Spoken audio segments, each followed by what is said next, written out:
same with, like, to answer your question as well, you have a look at, say, Dairy Girls in Northern Ireland, who just won an Emmy, as far as I know.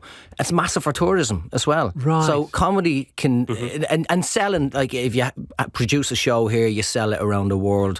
But like I said, tourism, people flock to Derry to get photographs, to get selfies by the murals. But do people get Kiwi humour? Do people get Kiwi humour in Toronto, James? Mate, you'll be surprised, man. I'm going to be honest with you. I was surprised how much we have in common. I mean, look, whilst I came to Canada, a country that's also compared to a much larger country next to it all the time, so they get it. Like, they know what we're like.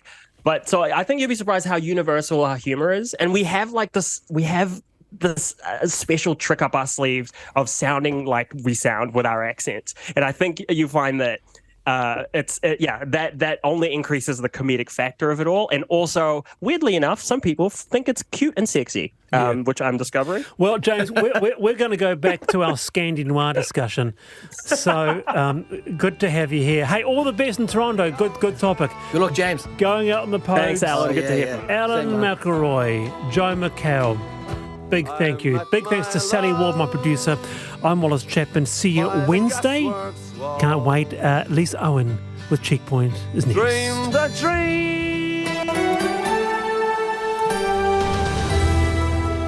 Kei te whakarongo mai koe ki te reo irirangi o Aotearoa. This is Checkpoint on RNZ National. I'm Lisa Owen. E haere aki nei, why the most expensive drive-through coffee in the country could set you back a cool hundy. Apparently it comes with a nasty aftertaste. A pinch on parking near Wellington Hospital could force some nurses and other workers to quit. We crossed to Gaza to find out how the thousands of wounded children are doing. Back home, education is calling the Prime Minister, but not during class and definitely not on a mobile phone. The gift that keeps giving to retailers. Did you realise an estimated $10 million of unspent vouchers expire each year? And it is the first day of summer. Can you tell? Or do we need to join the refund queue already? You can watch us live on the RNZ website. RNZ News at 5 o'clock. Good afternoon, I'm Anna Thomas. The inquest into the Christchurch terror attacks has heard police investigated two people of interest in the days before the attacks who both alerted of mosques being targeted. Detective Senior Sergeant Craig Farrant was asked about a teenager who was investigated after making a comment to a friend about bombing a mosque on social media.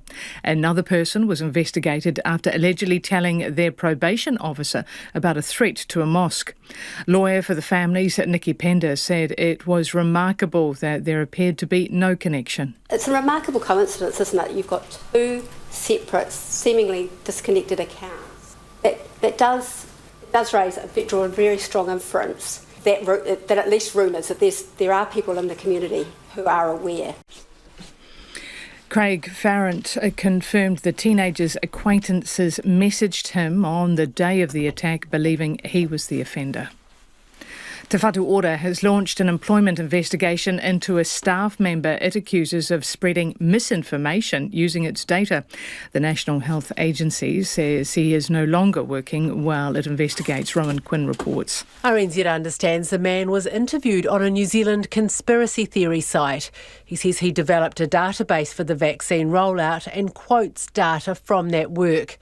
In a statement, Te Whatu Ora's head, Margie Upper, says a staff member with no clinical background or expertise has been making ill-informed and inaccurate comments. She says it's extremely disappointing to see him misuse its data to spread misinformation.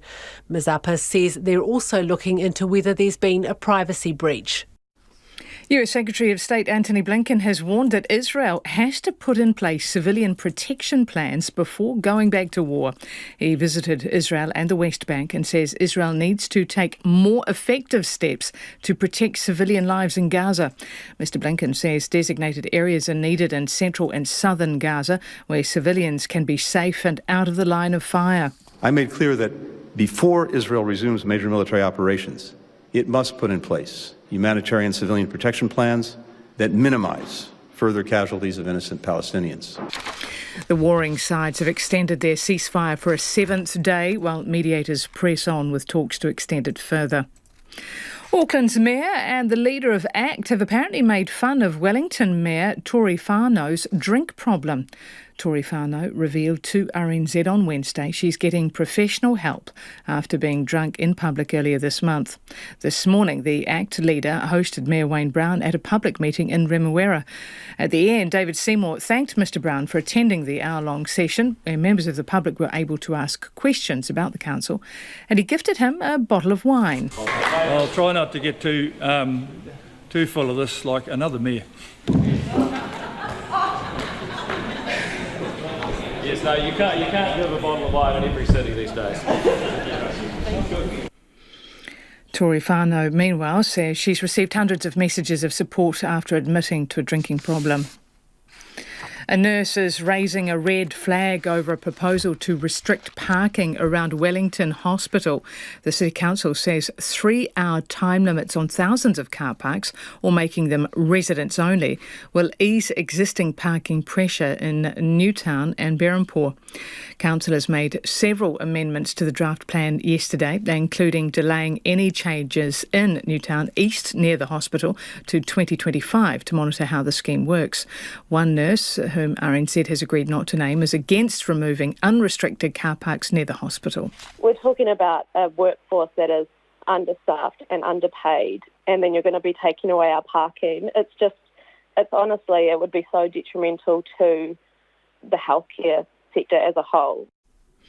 The council will investigate leasing on-street car parks for hospital staff. In sport, Football Ferns coach Jitka Klimkova says women's football needs to do better when it comes to financial support for players. Chloe Knott announced on Thursday she was leaving the Wellington Phoenix with immediate effect because it was no longer financially sustainable to play. Klimkova says footballers are people first and foremost. She's such an amazing human being, and hearing that she's struggling to make living from football, and hearing that it's not just about money, I really want to learn a little bit more what is behind it.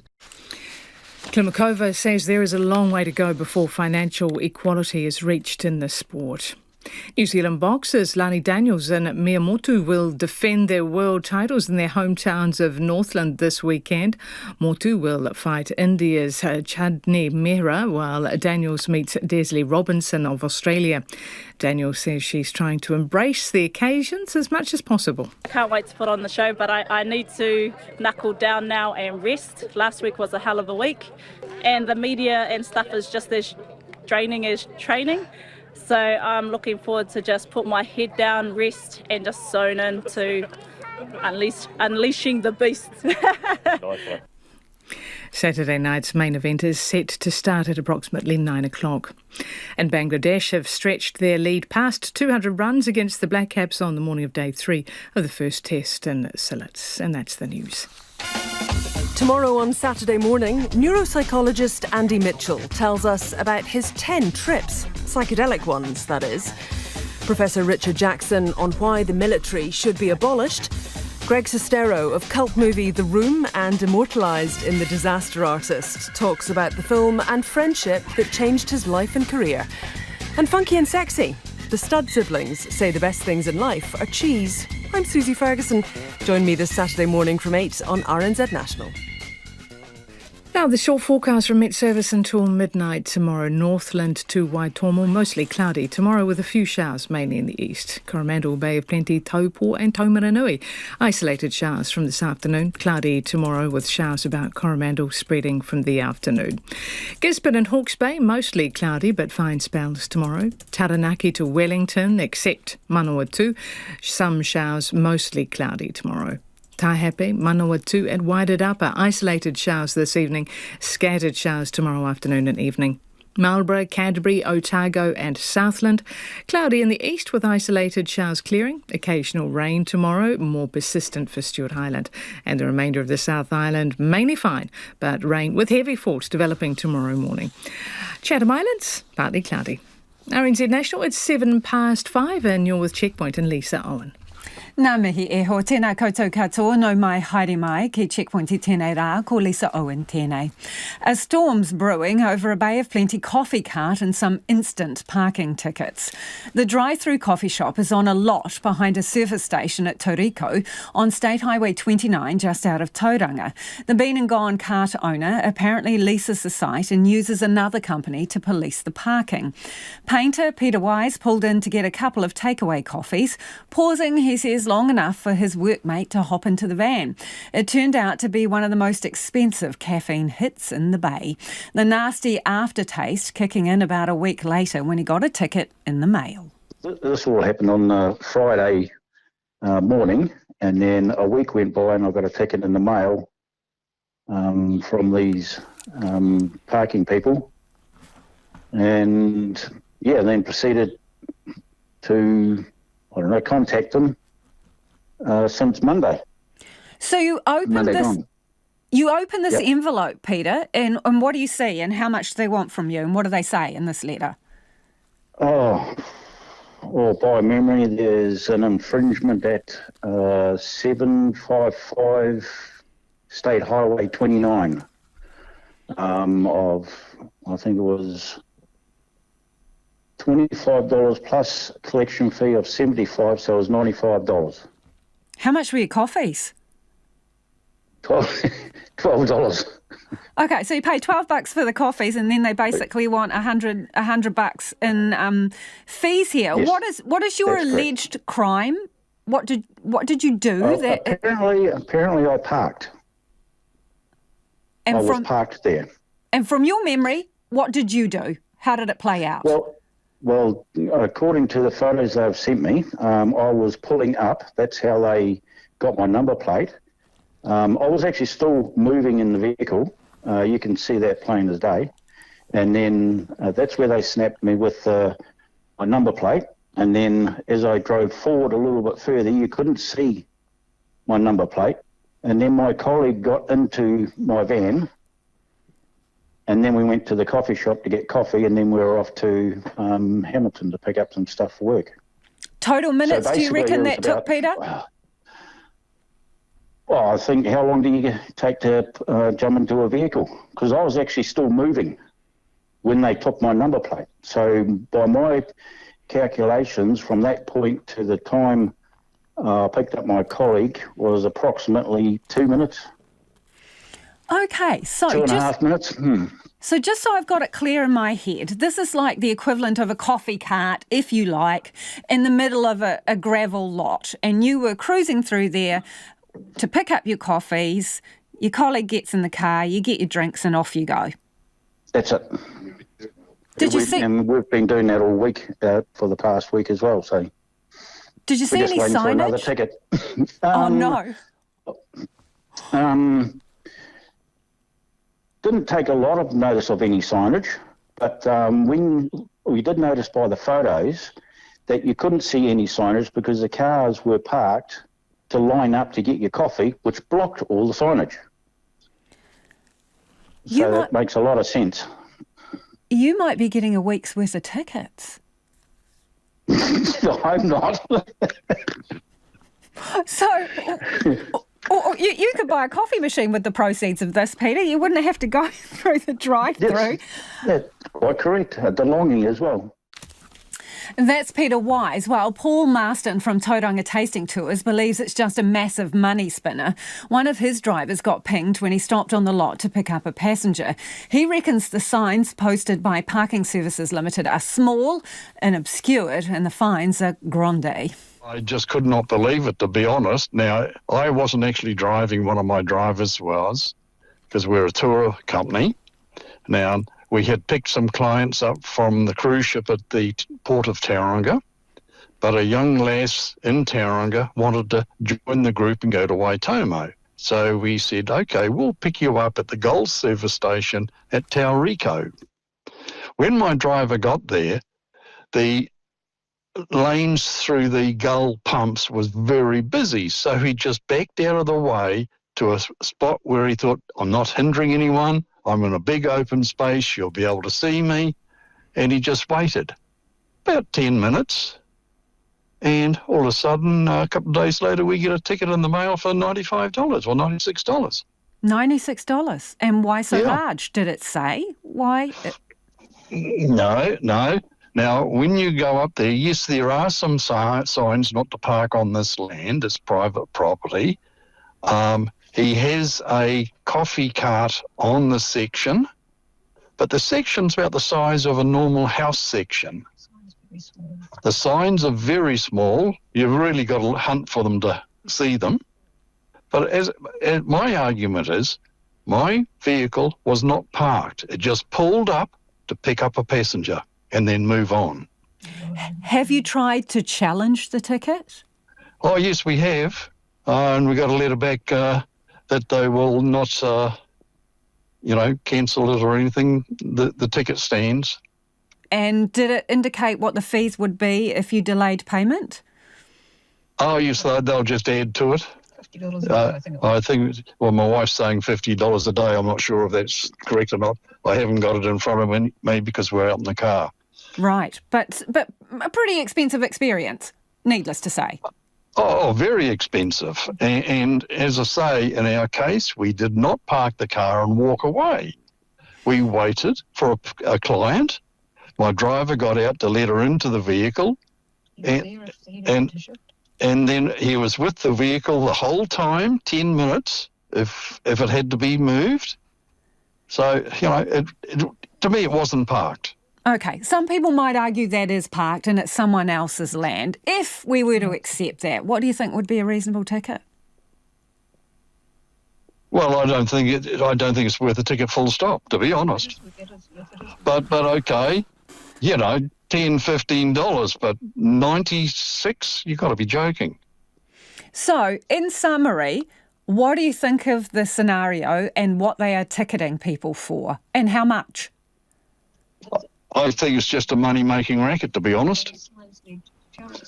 And then the signs have to be enlarged and visible so people can see them. Have you paid?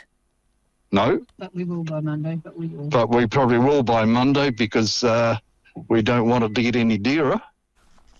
And that was Paul Marston and his wife in the car there. Now, Daniel Haynes owns Driven Auto.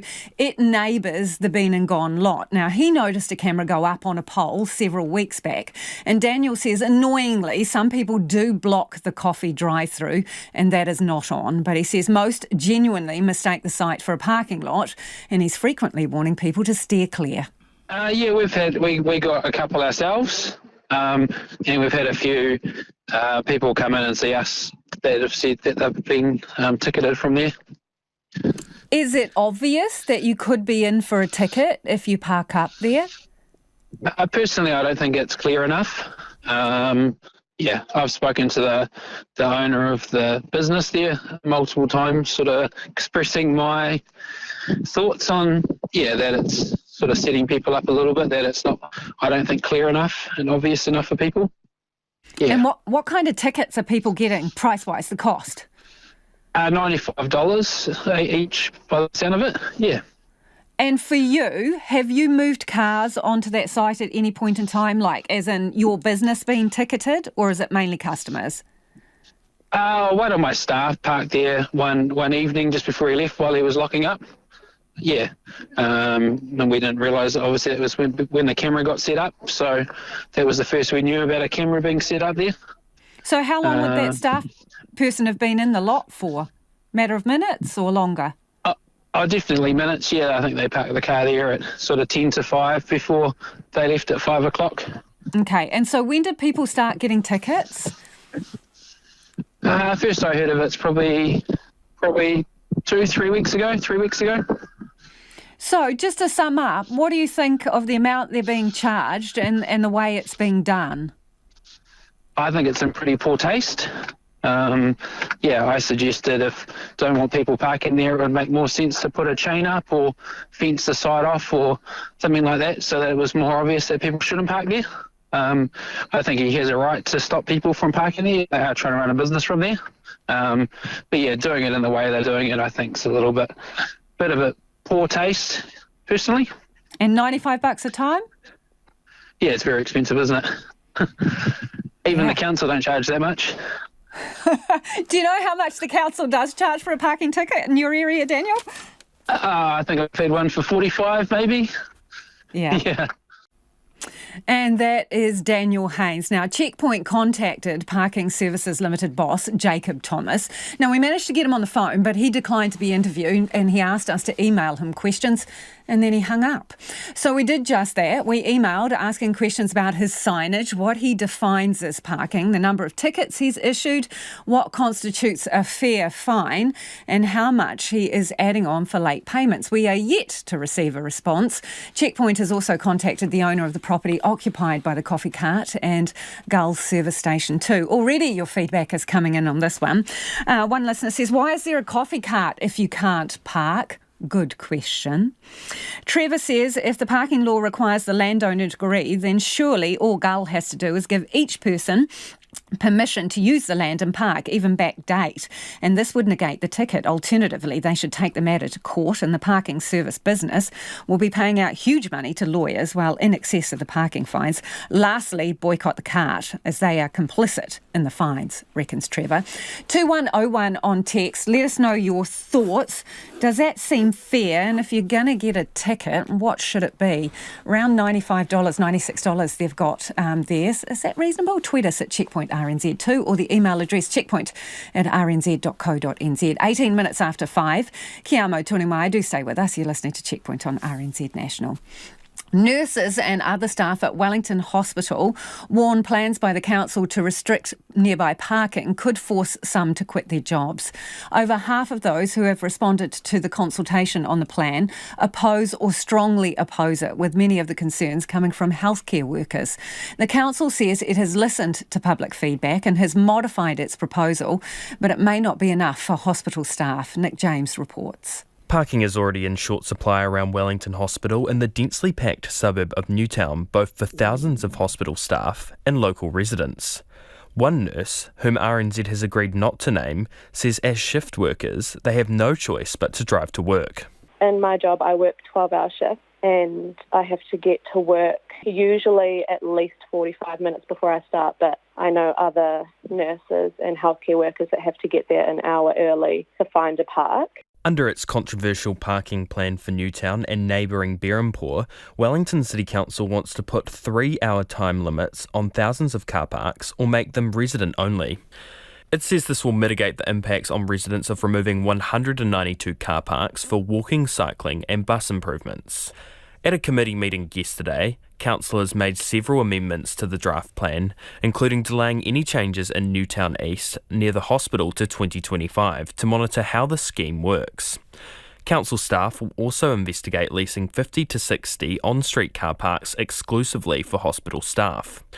However, the nurse says she's extremely disappointed the council is going ahead with the plan, and she's worried about the safety of her co-workers walking further at night to get to their cars or waiting for extended periods at bus stops. I know multiple people that have said they would resign if this was to go ahead, and I just worry for our patients and my colleagues really, because it's just dangerous, and we're already so stretched in terms of staffing. Newtown Residents Association President Rona Carson overall likes the plan, but is frustrated by the delays to changes for Newtown East. It's not a new problem, and there's been an opportunity ever since the parking policy was published in 2020 for the hospital to work out some better solutions from their side. Rona Carson explained why the status quo can't remain.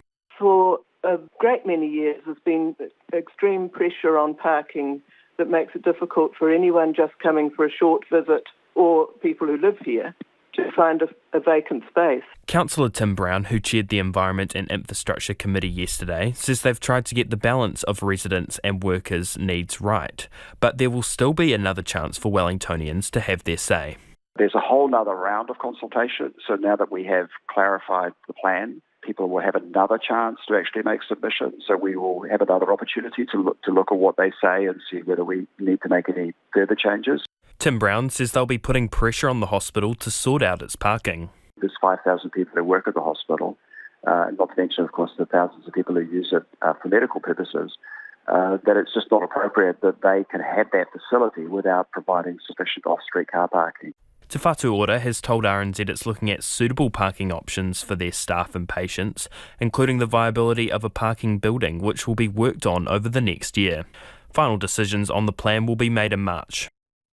It is 22 minutes after 5 and you're with Checkpoint on RNZ National.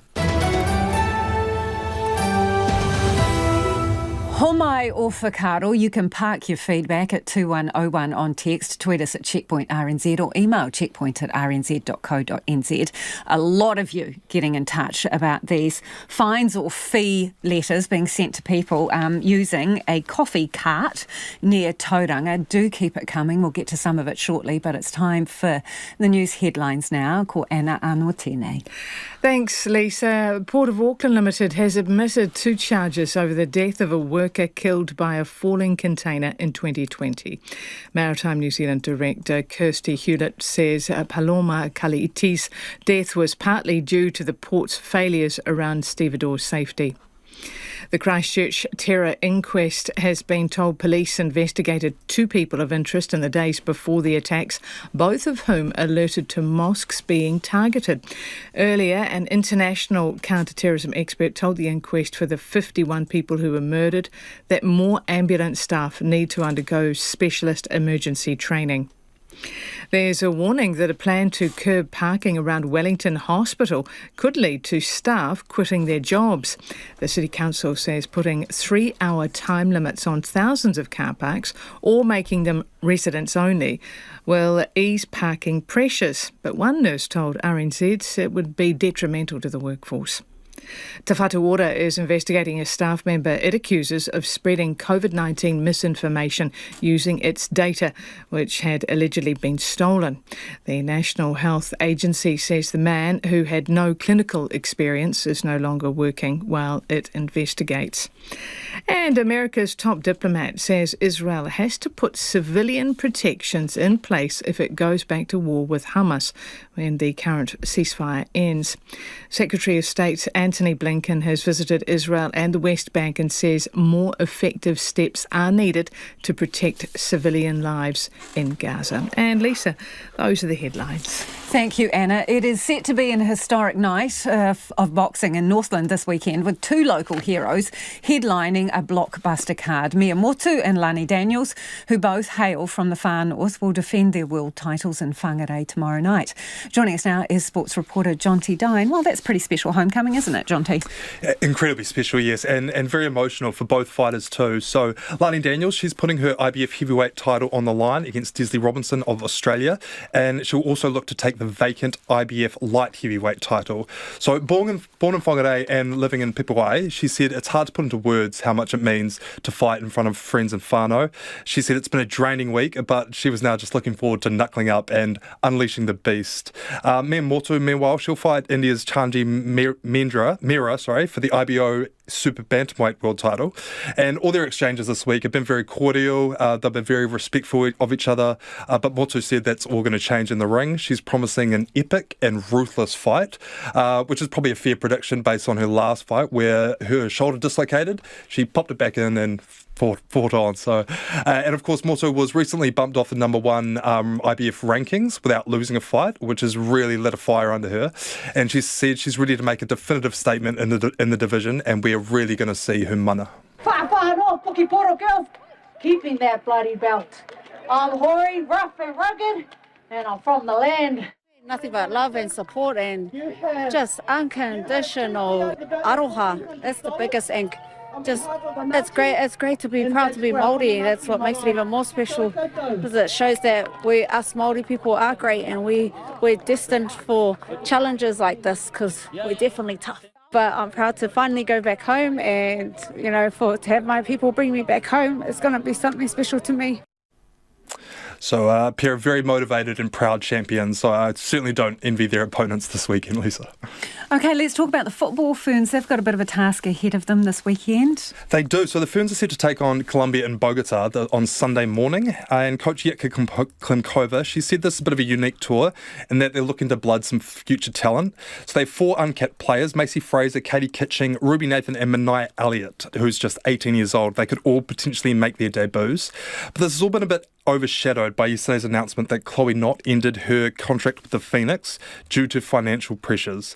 So both Klimkova and Ferns veteran Rebecca Stott, they were gutted by the news, but not all that surprised. Klimkova says there's a long way to go before we reach financial equality in the game. She's such an amazing human being, and hearing that she's struggling to make living from football and hearing that it's not just about money, I really want to learn a little bit more what is behind it. I think we will be more cautious and we will be more curious about the players, how they are doing, and make sure that we are helping them. First is they are people.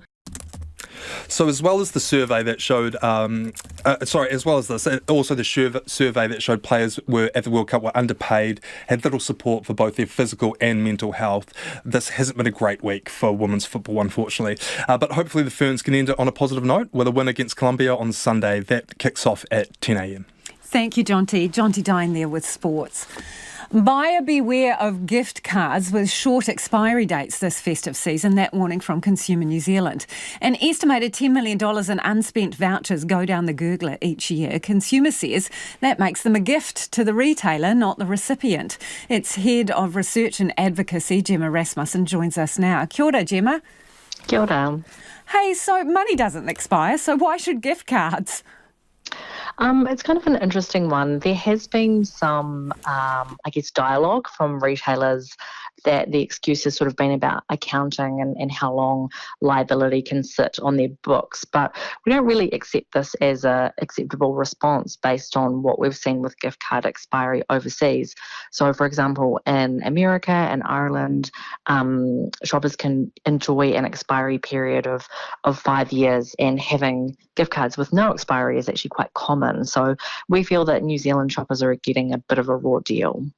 What do you think would be reasonable? We think 5 years would be a really great starting place. We know that there is a possibility that Melissa Lee had a members' bill that will be up for debate next year, and she's proposing 3 years, so that could be a possibility. But right now we have no law, which is just terrible, and there are some smaller retailers like beauty salons where you could have an expiry of 3 months or 6 months. So when you estimate about $10 million a year, it just disappears into the ether because these vouchers expire unspent. Do you know what percentage of gift cards that is? We don't know exactly because we're getting our research based off people who are holding the gift cards, and if we extrapolate that out at a net rep rate, but it's about 1 in 4 gift card holders are telling us that either they haven't used it because they've completely forgotten about the gift card and they don't know where it is, or it's an annoying amount that's left on the card, like it's like $3 or $4 and you don't want to have to go and spend more money to actually get something from the retailer. That is an interesting point, because I was going to ask you what other issues there are with cards. One of the things I noticed that a lot of them won't give you change if you have a few bucks left. Yeah, so there are some cards that are also harder to use than others. I mean, for example, Prezi card, we've heard from a lot of people that, you know, if you want to call to check your balance, you're charged. If you have any issues, you're charged. That comes with a whole raft of terms and conditions, and it's just not very user-friendly, whereas others are a lot more straightforward. So it's sort of, you know, not all gift cards are created equally, and that really does extend to how they're used and the expiry periods that are on offer. So, Gemma, does Consumer have a list of naughty and nice gift cards? We do. So we would say for anyone thinking about getting a gift card for that hard-to-buy-for person, to Google Consumer NZ and gift cards, and that will take you to a page, and we break down gift cards by cards that have no expiry date, 5 years, and then we have a naughty list, and that's all the major retailers who are offering a 12-month expiry period, which we don't really think is a very good offering. Gemma, can you give us a taster? Can you just name a couple in those categories? Yeah, sure. So we've got so this is on the naughting list, I should say.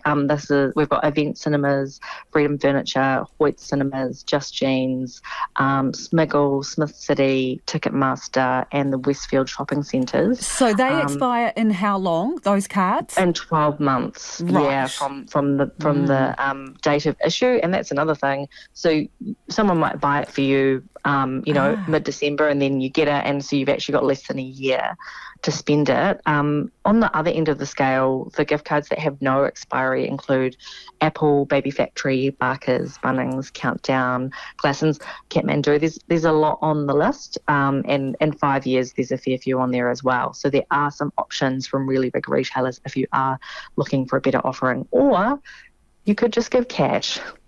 Because that never expires.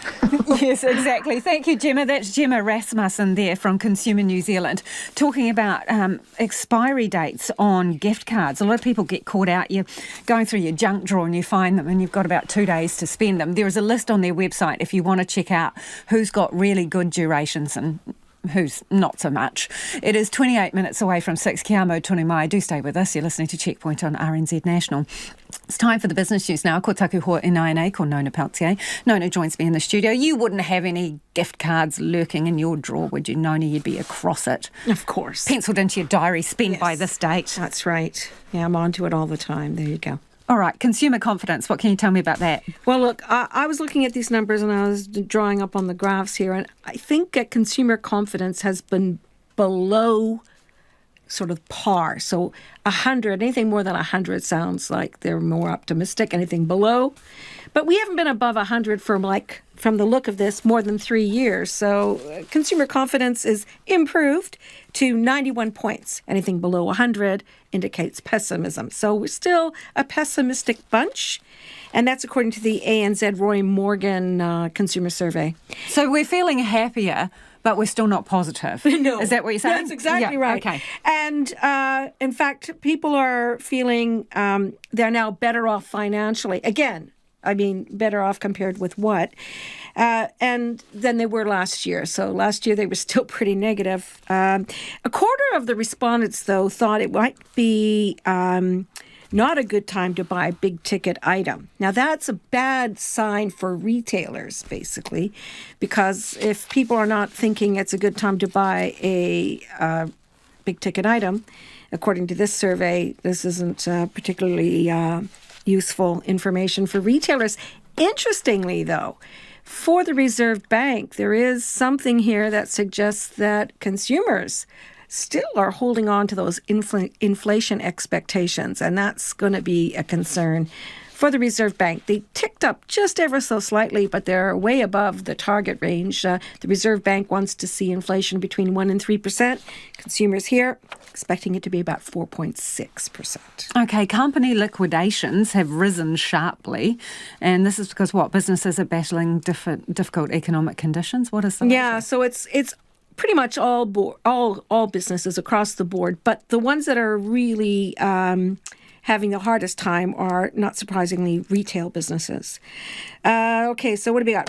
Retail and construction sectors are the big drivers for the downturn. Well, liquidations up 36% in the year ended October, and that's compared with 40% the month early. So neither of those numbers are particularly good. Again, it's those economic conditions, and the consumer sentiment is certainly reflected here. Construction sectors. There was some additional information that came out today. House values are continuing to climb. We're seeing, an improvement in the market in terms of more listings and so on. But overall, it's pretty murky. Consumer confidence is not that strong. That's being reflected in what we're seeing with construction sector. We're seeing that in the retail sector too. So I think we've got a ways to go before we start to see something coming up to positivity. Okay, what story does the market tell today? Yeah, we ended up 1/3%, so that's not too bad. Now, this is the first day of the month, and we rose 37 points to 11,368. New Zealand dollar, 61.6 US cents, 93.3 Australian, and 48.7 British pence. Kind of good news here is that there is an expectation that the US and Europe are going to cut their interest rates at some point, which would ease the pressure on our local currency, which could be quite positive, Lisa. Nona gets extra points for maintaining her composure. I've just spilt my tea everywhere in the studio. Apologies for But that. not on me. So. But not on Nona. Thank you. Ka kise. Anna Thomas, on the other hand, has lost the plot. The Prime Minister's used his first day out and about in the top job to focus on education. We're trying to focus here too. Christopher Luxon and Education Minister Erica Stanford visited Manurewa Intermediate to reinforce their new approach to education. Now, that includes a ban on cell phones and enforcing an hour of reading, writing and maths in schools. Felix Walton has more.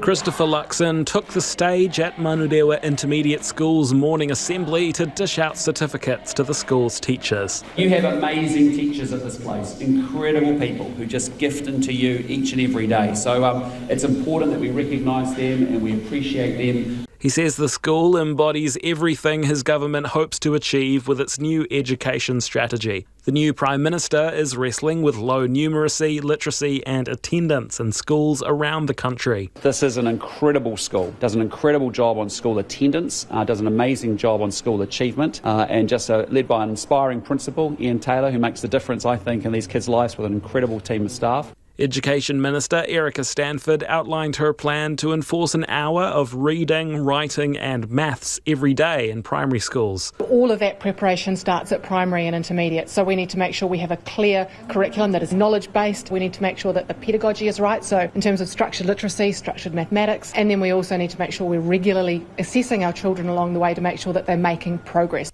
The goal is to bring 80% of Year 8 students above the expected curriculum by 2030. It is a very ambitious goal, but we are a very ambitious government because I tell you what, you saw those young people in there. We cannot leave their lives to chance. We owe it to them to get this right, so we will do everything that we possibly can to make sure that they can live the life that they want.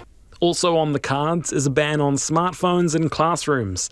Asked whether it's a double standard, Christopher Luxon says he expects his ministers to do the same. We actually make all ministers put their cell phones in a locked up space before they actually come into the cabinet meetings. So there's no phones involved in cabinet meetings or caucus meetings. And we are going to ban phones across New Zealand in schools as well. And that's very simply that you see good schools like this that have already taken that decision, getting great educational outcomes.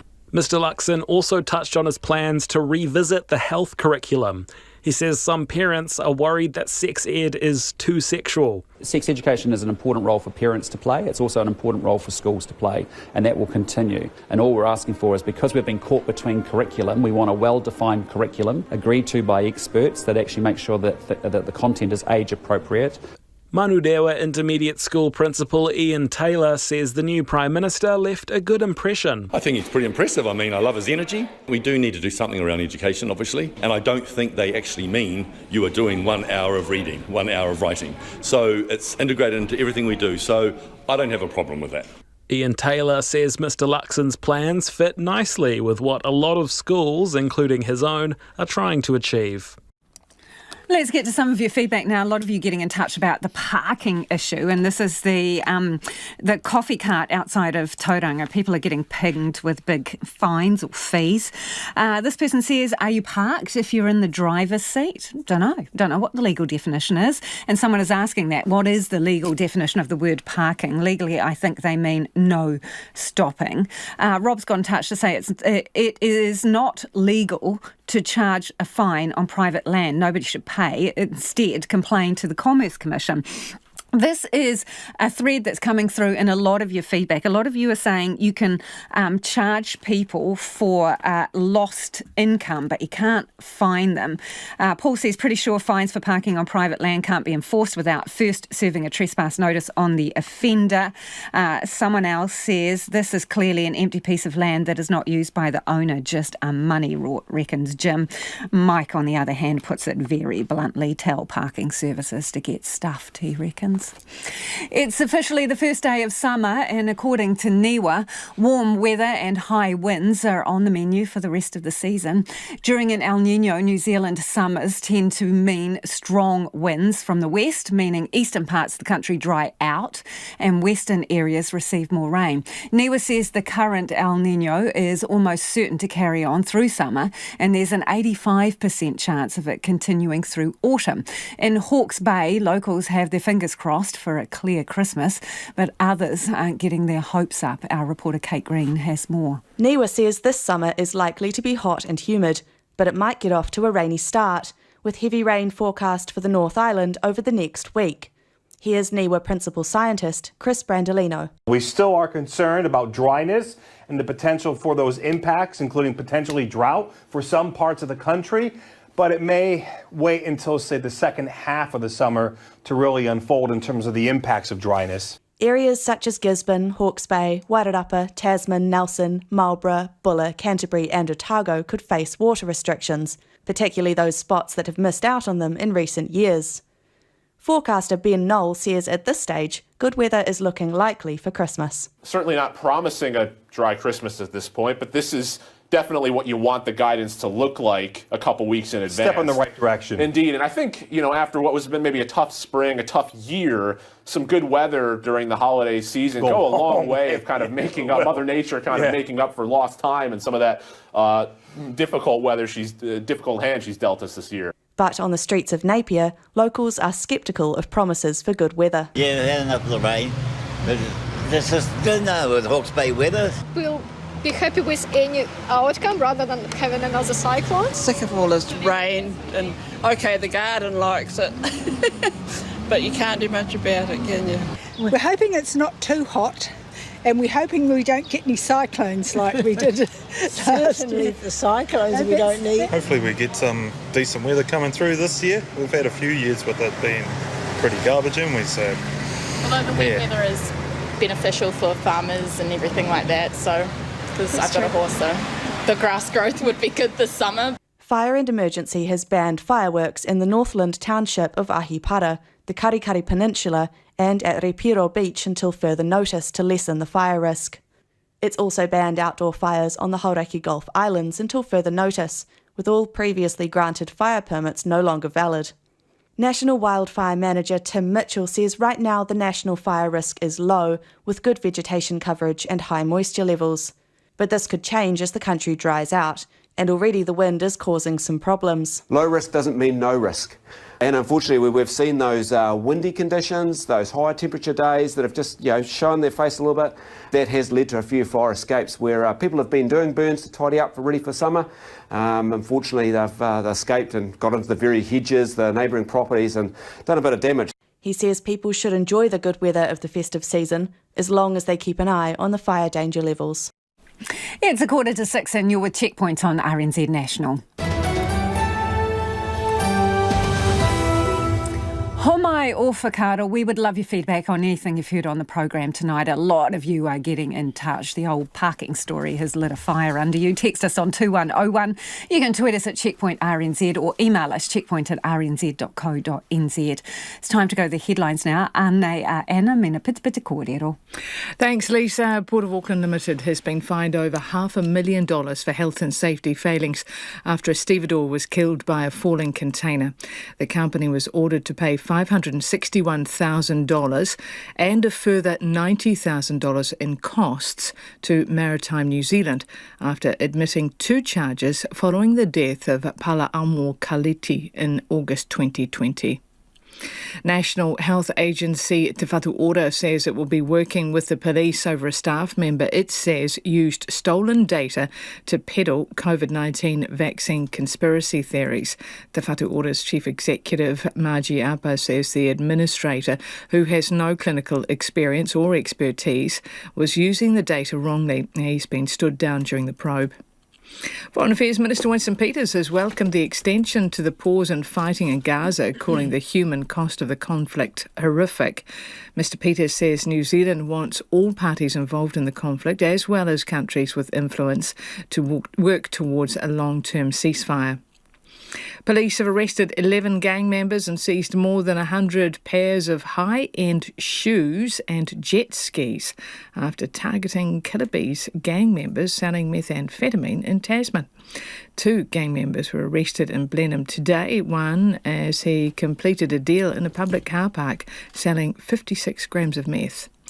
And a shortage of volunteer marshals has seen a Lower Hutt Christmas parade called off. Coordinator Helen Swales says losing their Petone Twilight Christmas parade is disappointing, but health and safety comes first. And Lisa, those are your headlines. Ngā mihi, Anna. The latest hostages released from captivity in Gaza have arrived back in Israel. 8 hostages were released after the truce was extended in exchange for 30 Palestinians held prisoner in Israeli jails.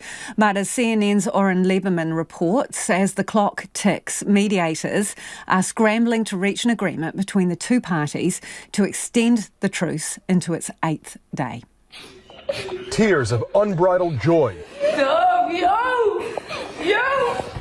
as the mother of Mia Shem found out her daughter is coming home after 55 days held hostage in Gaza. The French-Israeli citizen was last seen in this Hamas video released in mid-October, her injured arm pinned in place. "Please get us out of here as soon as possible," she pleads. Please. Shem and 40-year-old Amit Susana were released from Palestine Square in Gaza City, a sign that Israel does not have complete control over northern Gaza. The reunions are never far from the pain. One day after American-Israeli Liat Beni Natzili was released by Hamas, the spokesperson for their kibbutz said her husband Aviv Atzili was confirmed killed on October 7th. And this image is from a Hamas clip of Yerden Bibas, father of the Bibas family, including 10-month-old Kfir, the youngest hostage kidnapped on October 7th. Likely under duress, he pleads with Israel to rescue him and bring home the bodies of his family. Hamas's military wing claimed without evidence one day ago that his children and wife were killed in an Israeli airstrike, a claim Israel said was assessing. CNN has not confirmed the deaths nor the claim of the strike. Secretary of State Antony Blinken in the region on the 7th and potentially final day of a temporary truce amid a diplomatic push to extend it further. Blinken met Palestinian Authority President Mahmoud Abbas in the occupied West Bank and Israeli Prime Minister Benjamin Netanyahu. We made clear the imperative that before any operations go forward in southern Gaza, that there be a clear plan in place that puts a premium on protecting civilians as well as sustaining and building on the humanitarian assistance that's getting into Gaza. And the Israeli government agreed with that approach. After the meeting, Netanyahu promised the war will continue. I swore to eliminate Hamas, he says, and nothing will stop us. The truce held at least one more day Thursday, despite an attack in Jerusalem claimed by Hamas, in which 3 Israeli civilians were killed, as were 2 Palestinian gunmen. Meanwhile, in Gaza, the clock is ticking. Israeli forces are poised to resume a war that's destroyed parts of Gaza and killed nearly 15,000 Palestinians, according to Hamas-run health authorities. Hamas says they're ready for war as well. Humanitarian aid has flowed in, but still far short of what's needed. Amid the wreckage, Gazans stocked up on food and supplies before the fighting begins again.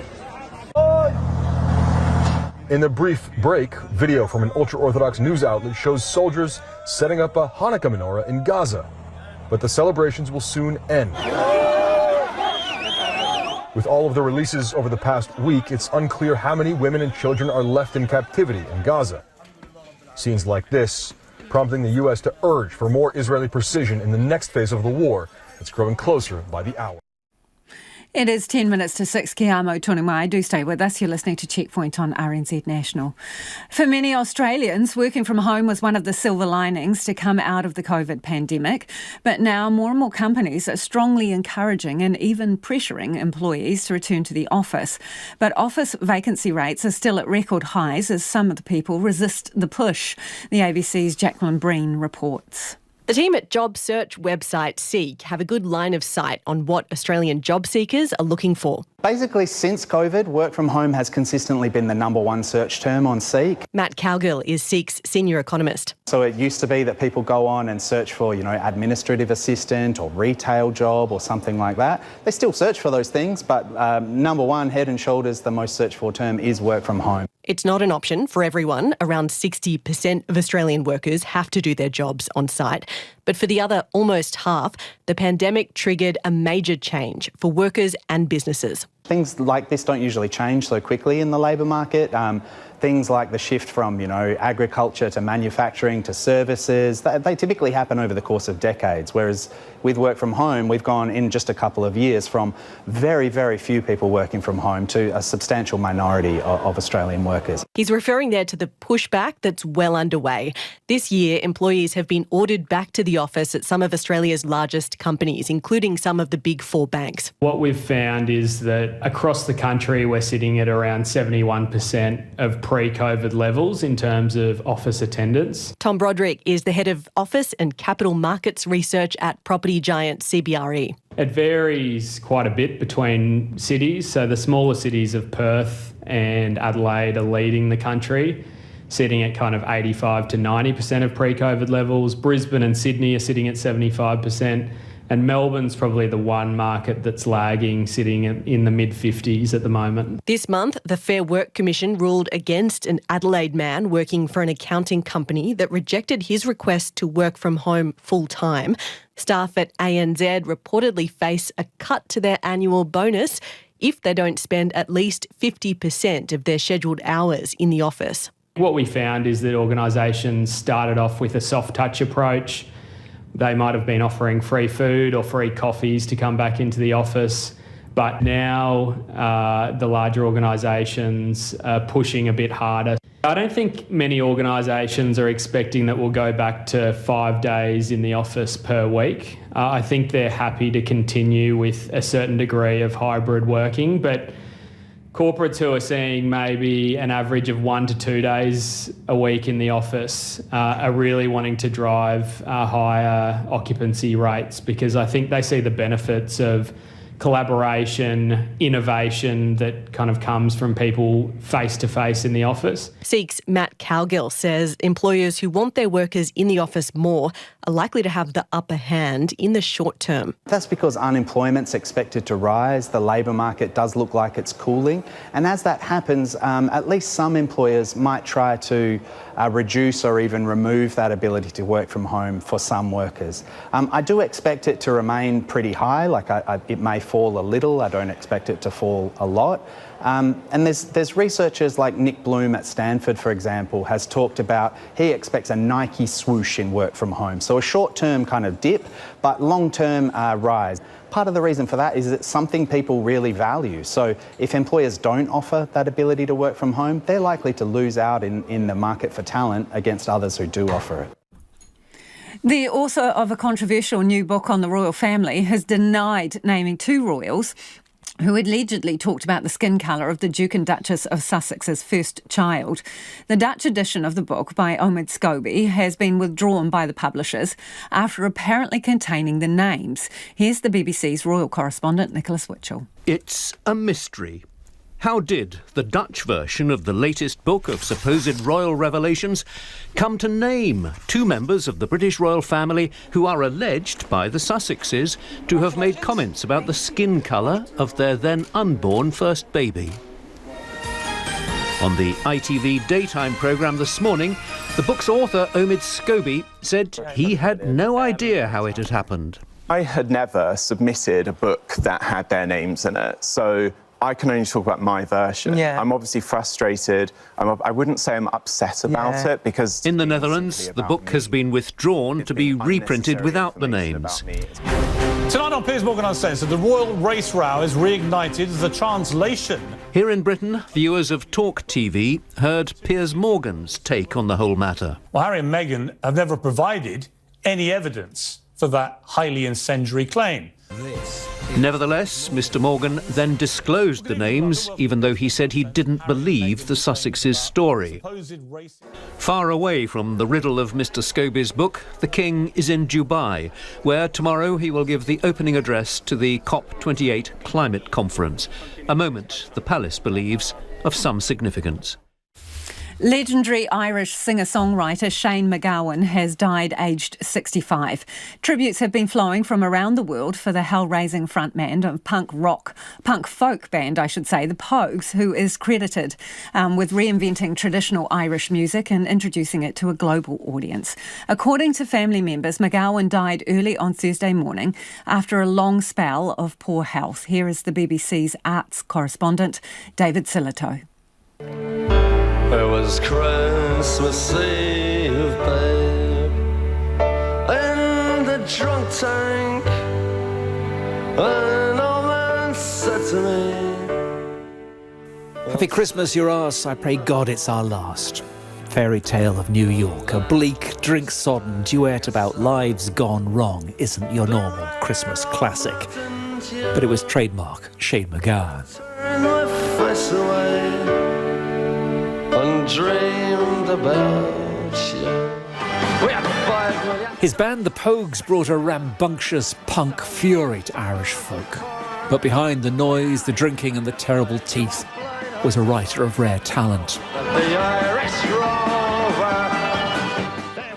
His roots were in Ireland, Tipperary, but he was actually born in Tunbridge Wells. He was a London punk who'd also won a literary scholarship to public school. But it was when he and his friends began to inject a bit of that attitude into the music of their childhood that he began to enjoy success.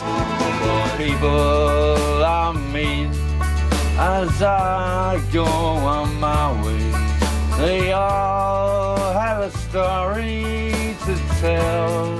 He crafted beauty and poetry out of hard lives and even harder drinking, something Shane MacGowan knew all about. That he survived as long as he did is something of a miracle. It's true that I am out of it most of the time, right? But I can write songs and I'm out of it. You know, in fact, it's easier for me to write songs and I'm out of it. The stories of his excesses rather overshadowed what made him special.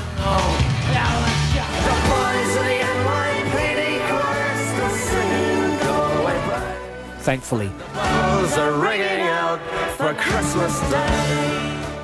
we'll always have this to remind us every Christmas. Yeah, and Anna was saying the compulsion to dance is strong every time you hear that song. Let's get to some of your feedback before the news at 6 on parking. I have ticked a box in Waka Kotahi's website to make my personal details unavailable to all but the police, says this listener, councils, etc., when other entities search my vehicle rego. Now, that is an interesting point. Derek has got in touch to say, you do not need to pay private parking fines. Just write back saying, I dispute this charge. If you wish to progress the matter, go to the Small Disputes Tribunal. Ignore any further correspondence. I have done this many times. Nothing happens, says Derek, as they would lose. Derek warns this does not apply to council fines, which are fully enforceable. Another person says, I've had these tickets as well. They are not an official authority like a council or Auckland Transport. I ignored the tickets and I have ignored the debt collectors and they just can't do anything. Just ignore them, they say. Gavin says private companies cannot issue fines, only compensation requests for reasonable losses like pro rata parking fees. Well, $95 is a lot for parking for a couple of minutes. Another says if it goes to court, then the personal company issuing the tickets has to prove loss. This would be impossible, reckons William from Christchurch. And someone else says, don't pay the tickets either, write to the issuer. RNZ News at 6 o'clock. Good evening, I'm Anna Thomas. An international counter-terrorism expert believes more New Zealand ambulance staff need specialist emergency training. The inquest into the 51 deaths from the March 15 shooting is continuing today in front of Deputy Chief Coroner Bridget Windley. 2 paramedics who had specialist training working in danger zones responded to the attack at Linwood that afternoon in 2019. Counter-terrorism specialist Scott Wilson told the inquest this was not enough. 2 is just far too little. As I said, Manchester tonight there'll be 42 trained officers to go into that hot zone. So out of the staff of 80, well, 100, which is in Manchester tonight, 42 of them will have received that training. 2 can go in together, but for the amount of casualties you had, you probably needed 10, 20 each scene. Scott Wilson says following the 2008 Mumbai attacks, it was realised ambulance officers needed to work in danger zones. Te Whatu Ora says patient privacy may have been breached by a staff member using the agency's data to peddle COVID-19 misinformation. A man appeared on a conspiracy theory website yesterday saying he had developed a database for the vaccine rollout and quoting data he had come across in his work. Te Whatu Ora's chief executive, Margie Apa, says a staff member with no clinical experience or expertise was being investigated and the matter had been referred to the police. She says data had effectively been stolen. She says he is still employed but is not at work. Well, we've taken steps to block his access and we've dealt with closing off his access to any more information and the rest of the process we've undertaken as part of an investigation into his employment. Ports of Auckland has been sentenced and fined more than $500,000 for health and safety failings over the death of a stevedore in 2020. Charges were laid after Pala'aumo Kalati was killed by a falling container in August 2020, which the port pleaded guilty to. The company was fined $561,000 and ordered to pay a further $90,000 in costs to Maritime New Zealand. The Director of Maritime New Zealand, Kirsty Hewlett, says systemic failures by Ports of Auckland had put many stevedores at risk for an extended period of time. She says Mr Kalati's death, along with 2 other fatal incidents in April last year, highlighted the need to make changes to health and safety at New Zealand ports. The Foreign Affairs Minister has welcomed the extensions to the pause in fighting in Gaza, calling the human cost of the conflict horrific. However, there is no word yet from Hamas or Israel on whether the truce will go into an 8th day. Winston Peters says New Zealand wants all parties involved in the conflict, as well as countries with influence in the region, to work urgently towards long-term ceasefire. He says there is no military solution. Labour, Te Pāti Māori and the Greens have already called for an immediate ceasefire. Police have arrested 11 gang members and seized more than 100 pairs of high-end shoes and jet skis after an operation targeting Killer Bees gang members selling methamphetamine in Tasman. Police say a large number of arrest warrants have been carried out since early November. 2 gang members were arrested in Blenheim today, one as he completed a 56-gram deal in a public car park. Police seized 1 kilogram of meth from a courier as he landed at Nelson Airport from Auckland. In total, police say they have seized meth, 95 kilograms of cannabis, some cocaine, $143,000 in cash, a sawn-off shotgun, 3 Harley-Davidson motorbikes, 2 jet skis, a fishing boat, 2 SUVs, and 136 pairs of Nikes and Timberlands. Police say the Killer Bees are involved in supplying meth throughout the West Coast, Nelson and Blenheim. Fireworks and outdoor fires are now banned in parts of the North Island, with hot, humid weather forecast for summer. In Northland, fireworks are banned in the township of Ahipara on the Karikari Peninsula and at Rapiro Beach until further notice. All outdoor fires are now banned on the Hauraki Gulf Islands, meaning previously granted permits are no longer valid. Fire and Emergencies National Wildlife Manager Tim Mitchell says low risk doesn't mean no risk. We've seen those windy conditions, those high temperature days that have just shown their face a little bit. That has led to a few fire escapes where people have been doing burns to tidy up ready for summer. Unfortunately, they've escaped and got into the very hedges, the neighbouring properties, and done a bit of damage. Tim Mitchell says people should keep an eye on the fire danger levels. Organisers of a Lower Hutt Christmas parade have reluctantly cancelled the event because of traffic safety worries. The coordinator of Petoni's Jackson Street Collective, Helen Swales, says the accident of the Avondale Christmas parade last weekend, in which a car rolled into the crowd, gave them pause for thought. She says the parade was called off last Friday because of bad weather, but this week they've lost half their street marshals who are needed to control the crowd.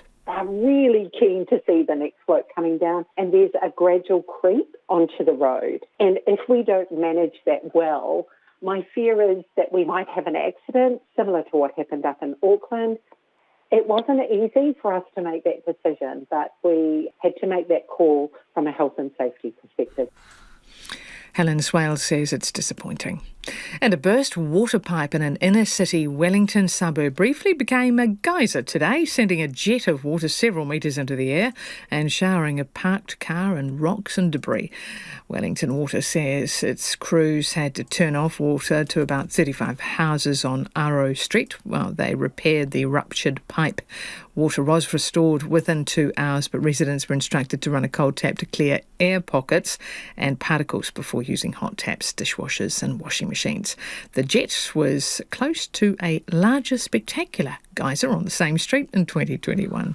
That's the news. This week on Music 101, Dame Jules and Linda Top, the Untouchable Girls, join me in studio to share stories, advice and their favourite music. Legendary New York music photographer Kate Simon talks about Bob Marley. Liam Finn pops in. And after 4, the voice of some of New Zealand's biggest songs, Fiona McDonald of the Headless Chickens and Straw People picks her favourites. Music 101 with me, Charlotte Ryan, this Saturday from 1 p.m. here on RNZ National. Another short forecast from Met Service until midnight tomorrow, Northland to Waitomo. Mostly cloudy tomorrow with a few showers, mainly in the east. Coromandel, Bay of Plenty, Taupo and Taumaranui, isolated showers from this afternoon. Cloudy tomorrow with showers about Coromandel spreading from the afternoon. Gisborne and Hawke's Bay, mostly cloudy but fine spells tomorrow. Taranaki to Wellington, except Manawatu, some showers, mostly cloudy tomorrow.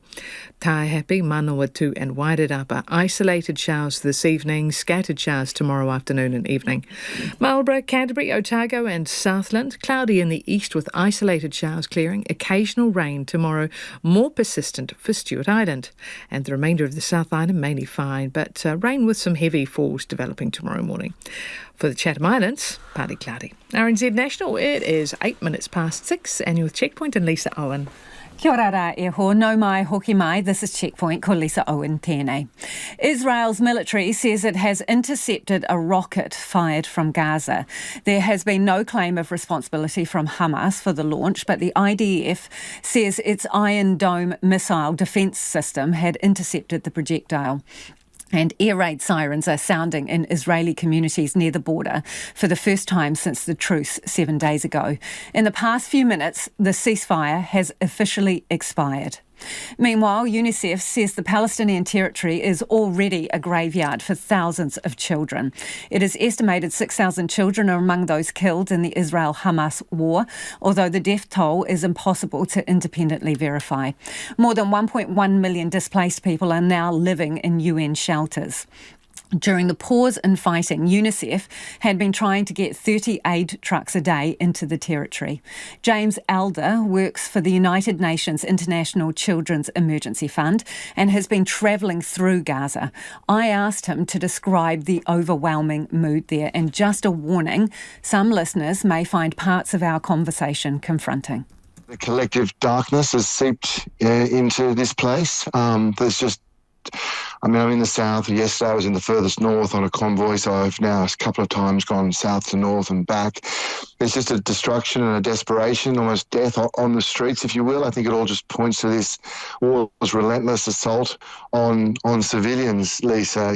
Devastated apartment blocks after apartment block, home after home, crumbling concrete, twisted steel, toys, children's toys and clothes that have been blasted out of homes that are lying scattered on the floors. I walked into a man's apartment yesterday, halfway along the Gaza Strip as we headed with a convoy of UNICEF aid to the north.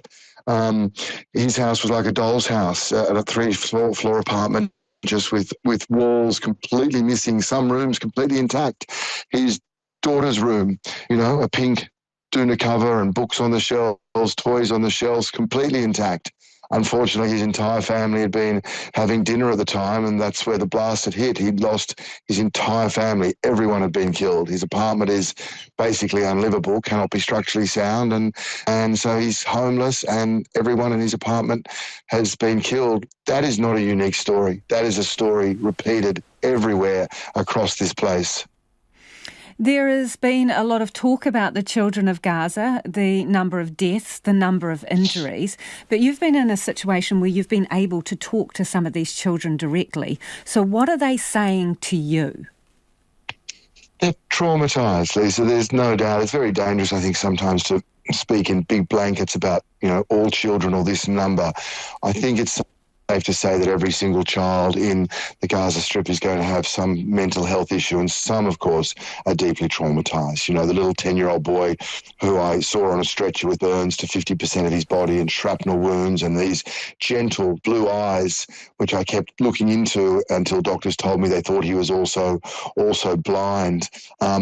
When your home is hit by a mortar or a shell, it's not one injury that hits a child. It's multiple. It's broken bones. It is shrapnel, and of course it's burns. So, there's just a deep, deep trauma. I sat with a little boy who's 7, Omar, when his family home was struck. His mother was killed, Omar's dad was killed, and his 7-year-old twin brother was killed. Now, he still actually spoke. I mean, it was quite extraordinary, and I didn't get him to relive that. His auntie told me. I just asked what he was doing and how he was with friends, and he was able to share a few short anecdotes, but mostly he would sit with his eyes closed, and I asked his auntie why does Omar keep closing his eyes, and she just said he's terrified of forgetting what his mum and dad look like. He can't bear that thought, so he keeps closing his eyes because that's where he can see them. He doesn't want to lose them in his imagination like he's lost them in his life.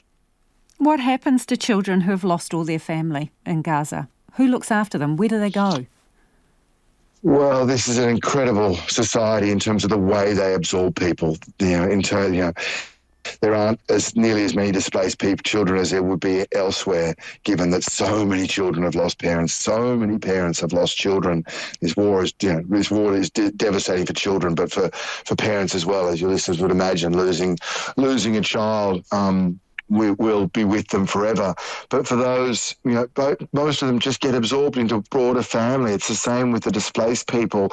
But we've hit a breaking point, Lisa. Everyone hosts someone. Most people host multiple families. I spoke to a doctor in the north yesterday. He's hosting 90 people in his house. That's just what people do. That's not unusual. And so I guess while economically Gaza is not a rich place, it's a very rich place in community and in society. I've seen pictures during the ceasefire of young kids playing in the Mediterranean, and it's like a tiny slice of normality amid all of this absolute carnage. I mean, what do these children do all day? There is no school, I presume. Do they go out and play? Do they feel safe to do that? What happens with education? It's a mix of what they do. You're so right, some do. I saw kids on a trampoline. It's just such a moment where you take a deep breath and smile at that sense, as you say. And if they swim, that's wonderful. That's beautiful for them to have those breaks. But I speak to a lot of children, and particularly adolescent kids, 14, 15, who will seek me out as I'm walking around a desperately overcrowded camp, a camp where, again, middle-class families who've been reduced to living in a space the size of a double mattress with a family of 5 or 6 and a bit of firewood and under a piece of tarpaulin. And adolescent girls will seek me out to tell their story, and they just want to go home. They want to go back to their rooms. They have nothing to do. They don't have school. Ironically, most of them are sheltered in schools or sheltered in technical college where they should be learning to be a nurse or an electrical engineer or you name it. They have very, very little to do. The kids you see quite often are probably from this area. Most children here have been displaced. So, they're a fish out of water. They're in horribly overcrowded camps. The rain is coming. The sanitation is poor. It's idle days, and it's a lot of torment too. They wait biting fingernails to see, will the pause continue, or suddenly will they be back in the bombardments that they endured just a week ago? I want to ask you about that because I know you say you can't speak for every child, but in the conversations you have had, are they aware of that level of fear, the amount of death that is around them, and the fact that, well, they are at risk every single day, every minute? Yeah, unfortunately, yes, because nowhere is safe. And your listeners might have heard that line. It's not a cliche. It's absolutely fundamentally true. There's, where in the morning to get connectivity before I go to hospitals and centres, I will sit in meetings, 2 days before the ceasefire, people were meeting, and United Nations people and 100 metres away, a mortar hit and everyone's under the desks. Nowhere is safe. There's been attacks absolutely everywhere. Every child is well aware of that. Every child is either displaced, 800,000 children are displaced, or they've got displaced people living in their homes. Many of them will have lost a direct family member or an aunt or an uncle. Many of them will have seen injuries, seen the wounds of war, the horrors that befall when a mortar or a shell hits their family home or someone as they're trying to flee. So, yeah, they're painfully aware of the nightmare they're living in. James, is there any hope, or what hope is there? Yeah, there is, because in the way that I met a girl who's a Fulbright scholar who was back from her scholarship in the USA, or I met a young guy yesterday who had taught himself electrical engineering over the internet and taught himself perfect English over the internet and was, repairing solar panels across the north. All things he'd learnt online. These children are everywhere, and it's a young population. So there is hope. There's an immense amount of repairing to do, physically and psychologically, but the hope, I think, can only start to take root when people know they have a lasting ceasefire, not when in a day or three they may go back to living in a war zone. So, yeah, people are resilient. Children are incredible in that way. There's an immense amount that UNICEF and others will need to do here. But it can't really start today. Right now, it's to stem the bleeding. Right now, it's water, food and medicine. The big job of repairing psychologically and to the physical structures really only starts when people know they have a genuine, lasting peace. James, I really appreciate your time. Is there anything else you wish to add? No, I think that's it. I mean, only that... One of the reasons we just can't simply slide back into war beyond that people, as they say, are on ground zero now. They can't imagine falling further behind is the medical system here. I go into hospitals, Lisa, and they are war zones. There is no other way to say it. I've helped a child off a bus who for 3 days hadn't had care from the north and was missing part of his limb, horrible burns. His right leg below the knee was gone. You could smell the decomposing flesh. We got him into a hospital, and 3 hours later, he was still on a hospital floor. That's with medical staff running literally 24/7. They are prioritising people in the way that no doctors should have to. There's only one now hospital in the north that can really do battlefield trauma. In a maternity hospital where there's a birth an hour, they have 6 midwives. They need 20. So this place has been devastated, and any return to hostilities, to attacks, will be catastrophic for people here. And that is James Elder from UNICEF, who was talking to me from Gaza. And in breaking news, Israel says it has resumed fighting with Hamas in the Gaza Strip. In a post on X, the Israeli Defence Force says that Hamas had opened fire at Israel, therefore violating the terms of the truce agreement. It is 19 minutes past 6 and you're with Checkpoint on RNZ National. Ukraine is still waiting for its allies to provide modern aircraft like F-16 fighter jets to help in the fight to take back territory from Russia. For now, the Army and Air Force have had to make do with equipment that has been flying since the Soviet era.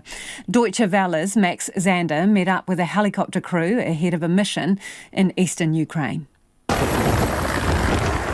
Flying low.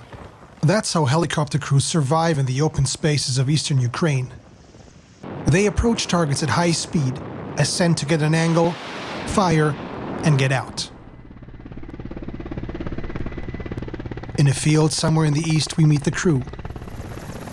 Their Mi-8 has been flying since the 80s. Pilot Ivan tells me it was not really built for fighting. We're lucky that this helicopter is multifunctional and that we can use it in combat mode. It was designed to primarily transport troops, cargo, and wounded soldiers. Now it can attack enemy positions. They've welded rocket launchers onto the sides. This is a block of unguided air missiles. You can look right down into them. This is a caliber C-13, and missiles like these are used to hit ground targets. You cannot expect an accurate hit from them. The main damage comes from debris when it flies.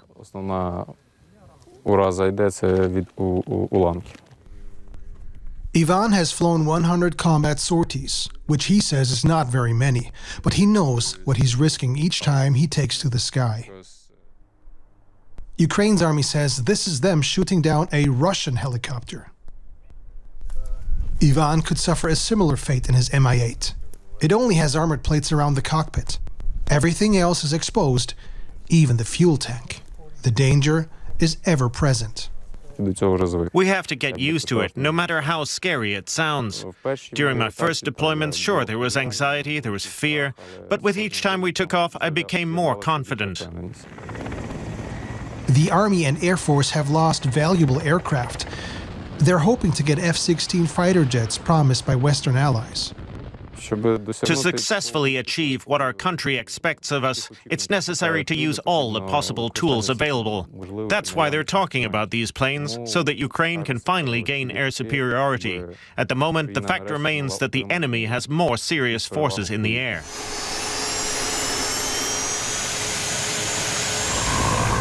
What they lack in equipment and technology, Ukrainian pilots have to make up with skill, tactics, and bravery. 2023 is shaping up to be the hottest year on record, and one thing is clear, that time is running out to prevent irreversible harm from climate change. That is the message coming out of the UN COP28 climate change conference being held in Dubai. CNN's David McKenzie reports. If there was ever any doubt, the future is now. A year of disasters spanning the globe, made so much worse by the climate crisis. The air is unbreathable, the heat is unbearable, and the level of fossil fuel profits and climate inaction is unacceptable. Leaders must lead. These critical climate meetings, led by a major fossil fuel producer, were controversial before they even began.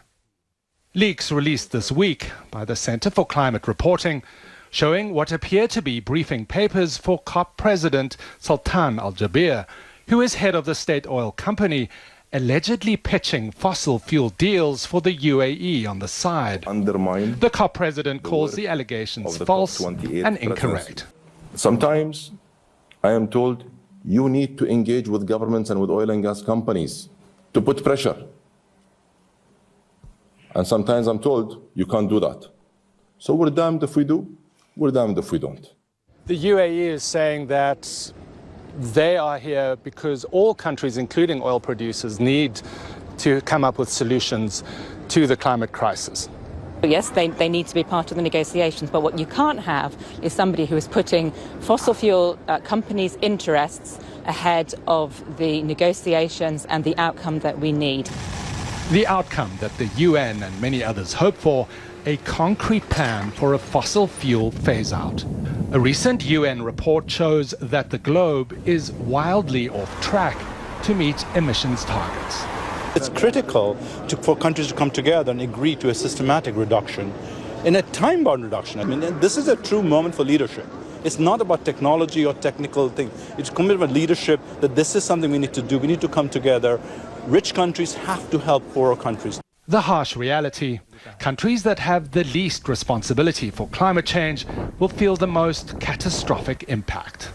At this COP, they need to have guarantees that there will be a fund with sufficient money in it to deal with the loss and damages, so the impacts they can no longer avoid and they just have to cope with. If that doesn't happen, what's the consequence of that? The consequences is lost lives, livelihoods, futures. And the consequence for all of us, if bold steps are not taken now, are too terrible to contemplate. For the second day running, we have news from astronomers involving numbers and quantities that are truly mind-blowing.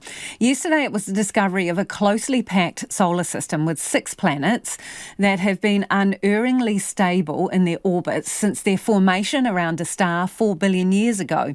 Now, the discovery of a planet not too far away from us that's apparently just too big for the sun that it's orbiting around. And as the BBC's Terry Egan reports, it's challenging long-standing theories about how solar systems are formed. The planet is not big on the naming stakes, but the numbers surrounding it certainly are big.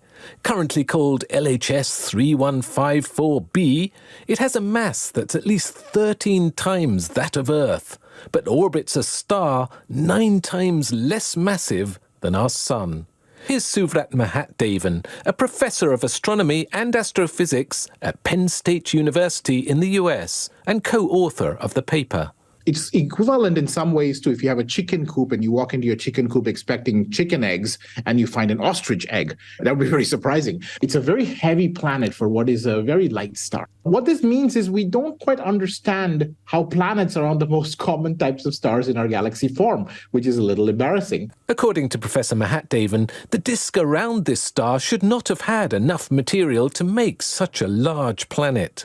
He says it's an extreme test case for all existing planet formation theories. But it's out there, and now scientists need to re-examine their understanding of how planets and stars are formed. Consumers looking to buy goods are increasingly thinking about the environmental impact of a product, and marketers are responding by making lots of claims about the sustainability of their merchandise. But when does green advertising become greenwashing? The ABC's Casey Briggs has this report.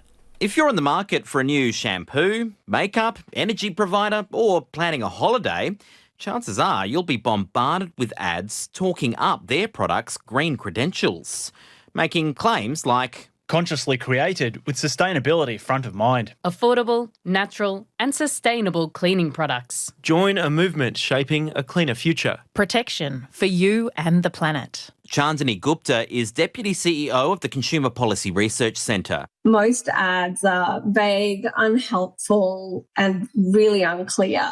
It's really hard to put two products side by side that have used the same green claims and be confident that they're offering the same thing. Thousands of Facebook ads making green claims have been gathered by a multi-university research project called the Australian Ad Observatory, which the ABC is a partner in. Professor Christine Parker is part of the project. The 3 most common words we found were clean, green, and sustainable. In some cases, if you went to the company's website and dug into it, you might find information about what these terms mean, but we think that's too much of a burden on the consumer.